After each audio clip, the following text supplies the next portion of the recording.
O senhor tem pão? Se você está me ouvindo agora, talvez essa pergunta tenha batido aí dentro de você. Por quê? Não é só sobre pão. É sobre cansaço. É sobre desespero.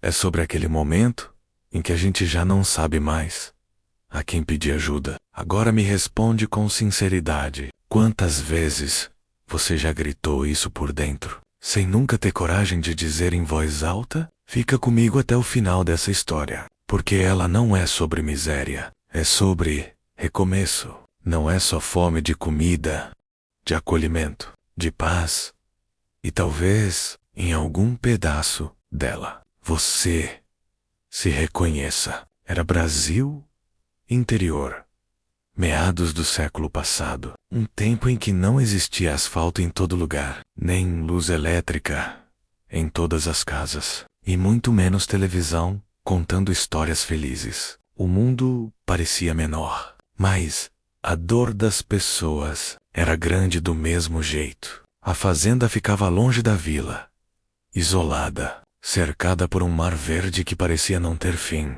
De manhã, o cheiro da terra molhada subia do chão, misturado ao aroma forte do café passado na hora e do pão assando no forno de barro. As galinhas cantavam no terreiro, o gado mugia ao longe e os passarinhos faziam festa nas cercas. Tudo parecia vivo, menos o coração de quem morava ali. O dono da fazenda era um homem de 48 anos, grande, forte, mãos calejadas, rosto marcado pelo sol e por uma tristeza que o tempo não conseguiu apagar.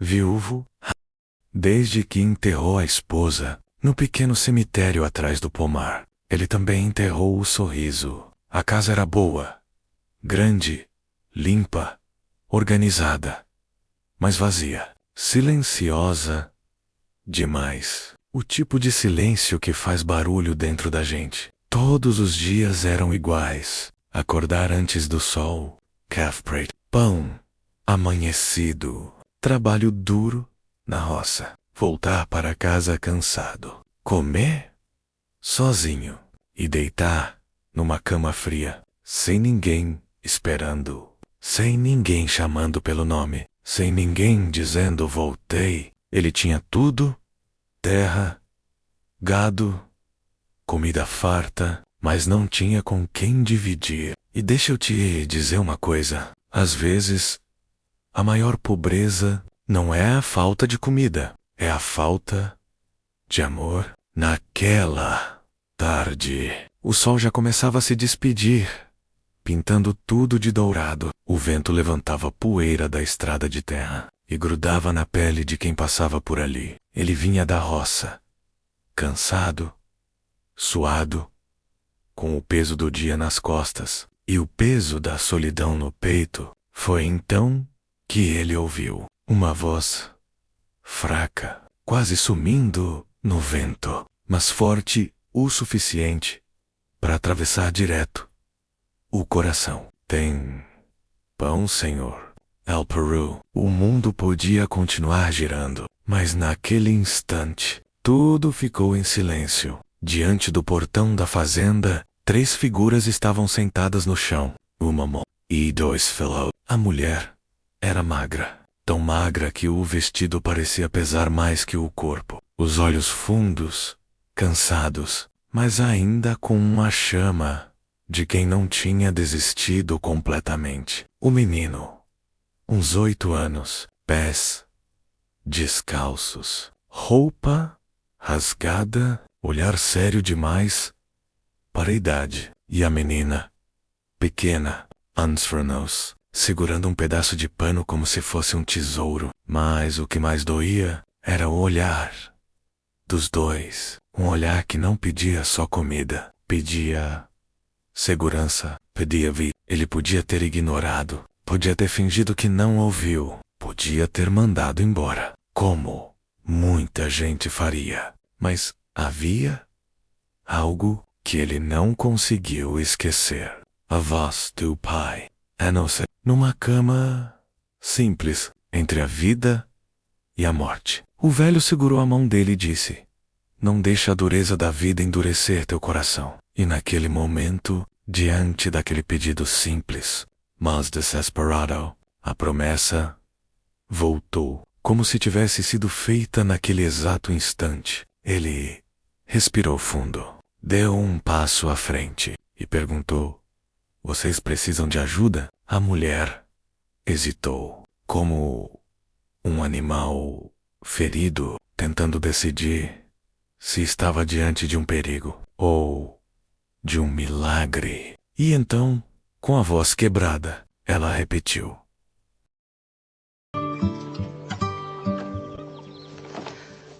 O senhor tem pão? aquela pergunta, tem pão, senhor? Não era só um pedido. O último fio de esperança de alguém que já tinha perdido quase tudo. O homem ficou parado por alguns segundos, mas dentro dele, uma batalha acontecia. Ele podia ignorar, podia fechar o portão, podia seguir a vida como sempre fez, mas não conseguiu. Não daquela vez. Sem dizer mais nada, ele abriu o bornal que carregava no ombro. Ali dentro havia o que seria sua janta. Um pedaço de pão, um pouco de queijo e um punhado de rapadura. Ele olhou para aquela comida e depois para as crianças e fez algo que nem ele esperava de si mesmo.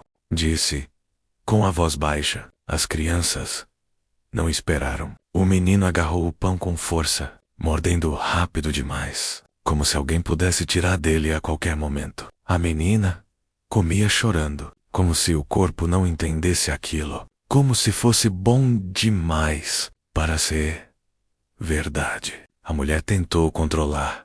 Então, pegou um pedaço menor e estendeu para ela. Você também. Os olhos fixos na comida, mas a voz firme. Eles primeiro. Ele respirou fundo. Eles já estão comendo. Agora é sua vez. Ela finalmente cedeu. Levou o pão à boca. Devagar, como quem tem medo de acordar de um sonho. E naquele momento, algo mudou. Não só na vida dela, mas na dele também. Depois que comeram, o silêncio voltou, mas já não era o mesmo silêncio de antes. De onde vocês vêm? Ele perguntou. Ela respirou fundo, do outro lado da serra, e começou a contar. Falou do marido, do trabalho duro, da doença, da morte. Falou de como foi expulsa da casa onde morava. Sam família. Samdir. Falou da estrada, da fome, do medo. E então disse algo que fez o coração dele apertar ainda mais. Eu achei que a gente não ia chegar vivos. O menino abraçou a irmã, como se entendesse cada palavra. Ele ficou em silêncio, mas por dentro a decisão já estava tomada. Vocês não vão aguentar mais uma noite na estrada, disse, firme. Ela levantou o olhar, desconfiada. Eu tenho uma casa, comida, quarto sobrando. Ele respirou fundo, seco. Pode ficar um tempo. O tipo de silêncio que pesa. Ela estreitou os olhos. E o que o Senhor quer em troca? Pergunta. Num mundo duro, ninguém oferece ajuda sem querer algo. Ele respondeu quase sem pensar. Só cumprir uma promessa. Ela franziu a testa. Promessa pro meu pai, disse ela, de nunca virar o rosto para quem precisa. Ela ainda desconfiava. E Kamraza, eu não sou mulher de favor sujo, disse firm. Ela sente. E eu não estou oferecendo nenhum. Mas silêncio. O vento passou entre eles, levantando poeira, como se o próprio mundo estivesse esperando aquela decisão. A menina segurou a barra do vestido da mãe. O menino olhou para a estrada, e depois para a casa. E apenas uma escolha. Ela fechou os olhos por um segundo. Respirou fundo, como quem pula no escuro. Tá baixo. E naquele instante, um portão se abriu. Mas não foi só o da fazenda. Foi o da vida de todos ali. Os dias que mudaram tudo, os primeiros dias, foram de silêncio. Eles dormiam muito. O corpo cobrava. A fome deixava marcas que não desapareciam de uma hora para outra. Ele respeitou. Não fazia perguntas. Só deixava comida pronta, água limpa e tempo. Até que, no terceiro dia, algo diferente aconteceu. Quando ele entrou na cozinha, o cheiro de café já estava no ar. Um bolo simples de fubá. E ela, de pé, diante do fogão, disse, sem olhar direto, se o Senhor permitir, posso ajudar. E pela primeira vez, em anos, algo tinha gosto de casa. Ficou bom. Ela sorriu. Pequeno, mas verdadeiro. Meu nome é Ana, disse depois de um tempo. E Equilnon preencheu um espaço vazio ali dentro. As crianças também se apresentaram. Miguel e Luzia. E aos poucos, a casa deixou de ser vazia. Miguel começou a ajudar na fazenda. Mesmo pequeno, queria ser útil. Um dia, segurando uma corda com as mãos tremendo, ele disse, ficar sem fazer nada dói mais que trabalhar. O homem não respondeu, mas nunca esqueceu aquilo. Luzia era mais quieta, mas um dia segurou o dedo dele e disse baixinho, tio bom, tio. Aquela palavra quebrou algo dentro dele e, ao mesmo tempo, cansatou. Quando o passado volta à felicidade, às vezes, porque a gente sabe que pode perder. E foi exatamente isso que aconteceu. Um cavalo parou na frente da fazenda. O homem que desceu não parecia alguém comum. Roupas boas demais, olhar frio demais. Vim buscar o que é meu. Ana Conglu. O passado tinha encontrado ela. E dessa vez não vinha pedindo, vinha cobrando. Ele mostrou um papel, um valor absurdo, uma armadilha. Ou ela volta comigo, disse o homem. Ou é que Ana falou, eu vou, mas antes que desse um passo, o fazendeiro se colocou na frente. Você não vai a lugar nenhum. Oh, é que pode me impedir? Ele respondeu, firme. Aqui, ninguém sai à força. E naquele momento, ele tomou a decisão que mudaria tudo. Eles são minha família. Família. A palavra ecoou. E ninguém ali voltaria a ser o mesmo depois disso. Desfecho emocional e forte. No dia seguinte, ele foi até a vila. Falou com o juiz. Mostrou o documento. E descobriu a verdade.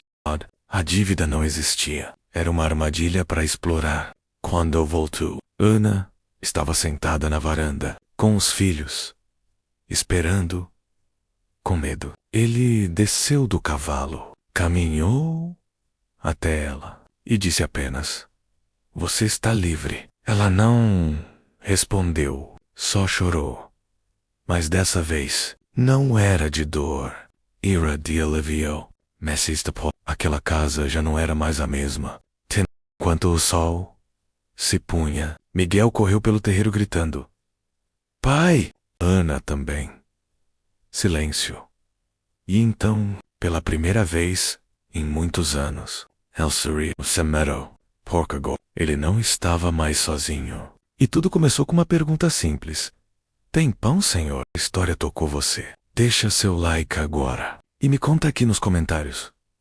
Você abriria esse portão? Porque, às vezes, um simples gesto pode salvar uma vida. Ou várias.